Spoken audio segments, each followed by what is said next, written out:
Last summer, I took a solo road trip through the mountains.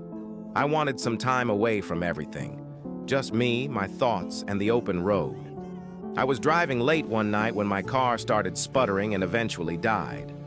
I managed to coast to the side of a desolate road, completely cut off from civilization. My phone had no signal, and it was pitch black outside.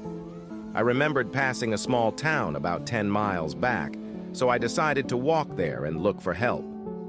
After what felt like hours of walking, I finally saw a faint glow of lights ahead. As I got closer, I realized it wasn't a town, but a single house. It was an old, run-down farmhouse, but at that point, I didn't care. I just needed a phone. I knocked on the door, and after a moment, a middle-aged woman answered. She looked startled to see me, but eventually invited me in. The inside of the house was even more decrepit than the outside.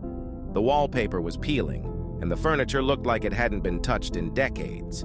She offered me some water and let me use her phone. I called a tow truck, and they said they'd be there in about an hour. While I waited, I made small talk with the woman. She seemed nice enough, but had an odd way about her. Every now and then, she'd glance at a closed door at the end of the hallway with a nervous look in her eyes. I asked her if she lived alone, and she hesitated before saying yes. About half an hour later, I heard faint shuffling noises coming from behind that door.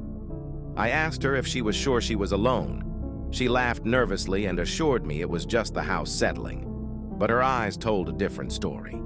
Follow for part 2.